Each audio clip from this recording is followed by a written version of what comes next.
terus udah bilang sih sampai sini ini udah belajar lagi karena saya nggak paham. Aku belum paham juga. 5 menit lagi. Ini sebelum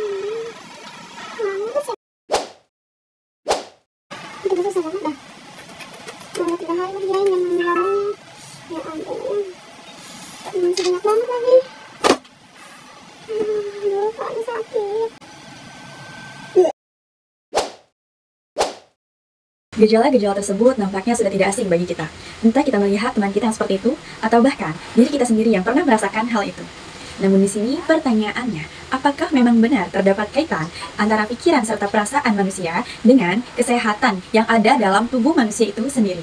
Mari kita bahas bersama-sama. Oh iya, sebelumnya perkenalkan, nama saya Hilda Khaironisa dengan NIM di bawah ini. Tujuan saya membuat video ini untuk mengerjakan tugas mata kuliah psikologi umum. Pikiran-pikiran dan perasaan yang telah kita singgung sebelumnya bisa kita sebut dengan emosi. Apa itu emosi? Emosi adalah suatu respon dari tubuh kita pada situasi yang sedang terjadi. Seperti apa contohnya? Ada takut, marah, sedih, bahagia, ketakutan, kebingungan, cinta, dan masih banyak lagi. Namun, pada pembahasan kali ini kita akan berfokus pada emosi-emosi negatif yang dapat berdampak negatif pada kesehatan tubuh kita sendiri. Manusia dibekali dengan otak emosi atau yang biasa disebut dengan sistem limbik. Maka dari itu, sangatlah wajar bagi manusia itu untuk merasakan emosi-emosi yang ada di dalam dirinya. Dan biasanya, manusia merespon emosi-emosi yang ada dalam dirinya dengan 3 cara ini. Yang pertama supresi, yang kedua ekspresif, yang ketiga realize. Dan ketiga cara ini terdapat cara yang negatif maupun cara yang positif. Mari kita bahas satu persatu. Yang pertama adalah sikap supresif. Sikap supresif ini menggambarkan seseorang yang suka memendam emosi negatif di dalam dirinya. Seperti contohnya, ketika ada suatu hal yang tidak ia sukai atau dia diperlakukan buruk oleh orang lain, dia lebih milih memendamnya daripada mengutarakan apa yang ingin hatinya utarakan. Nah, di sini terdapat 2 sisi, positif dan negatif. Sisi positifnya, lingkungan akan tetap baik-baik saja dengan dirinya karena dia tidak berontak, dia tidak marah, dan dia tidak mengutarakan kekecewaannya. Karena itu lingkungan akan tetap baik padanya. Ini sisi positifnya. Dan yang kedua, sisi negatifnya, dia telah menelan semua racun-racun negatif dari emosinya ke dalam tubuhnya sendiri yang akan menjadi bumerang di suatu saat nanti. Apa contohnya? Saat kecemasan dan khawatir itu akan berpengaruh pada lambung dan paru-paru. Karena saat kita khawatir, sistem pencernaan dan pernapasan tidak berjalan dengan lancar.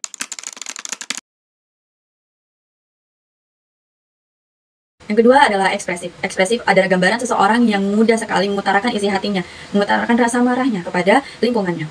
Yaitu seperti saat seseorang tidak suka diperlakukan sesuatu, dia akan dengan mudah melontarkan isi hatinya. Pada hal ini terdapat 2 sisi, positif dan negatif. Sisi positifnya, emosi yang terpendam di dalam dirinya keluar, sehingga tubuhnya bersih dari emosi-emosi negatif. Sedangkan sisi negatifnya, lingkungan akan ketakutan dengannya atau membenci dirinya karena bersikap tidak wajar seperti itu. Dari sini, jika terdapat sisi negatif, maka cara ini sangatlah tidak benar. Dan cara yang ketiga yaitu realize. Realize diambil dari kata release yang itu berarti keluar perlahan-lahan. Yang pertama, realize itu dengan cara mengakui kalau hati kita sedang tidak baik-baik saja. Mengaku pada siapa? Kepada seseorang atau suatu hal yang membuat kita tidak suka. Tapi perlu digarisbawahi dengan perlahan-lahan, tidak dengan emosional yang meningkat. Dan jika tidak memungkinkan untuk melakukan hal tersebut, maka bisa dilakukan pengaduan atau mengadakan tangan kepada Tuhan. Mengaku bahwa kita sedang tidak baik-baik saja, kita merasa kesal dan kita merasa marah pada seseorang.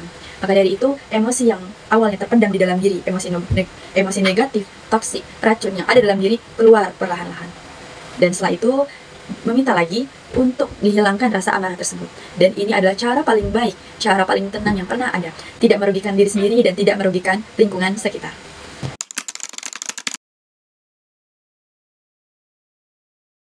Dan di sini kesimpulannya adalah wajar sekali manusia untuk merasakan emosi atau amarah atau perasaan-perasaan negatif lainnya.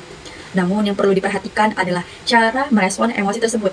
Yang pertama ada yang merugikan diri sendiri yaitu supresif, yang kedua merugikan lingkungan yaitu ekspresif, yang ketiga memberi dampak positif pada diri sendiri dan pada lingkungan. Maka hal yang dapat kita pelajari adalah mari bersama-sama menjadi orang yang lebih tenang, lebih bisa menjaga emosi dalam diri ini dan tetap mendekatkan diri pada Tuhan. Baik, mungkin cukup itu saja dari saya. Mohon maaf bila ada salah kata. Wassalamualaikum warahmatullahi wabarakatuh.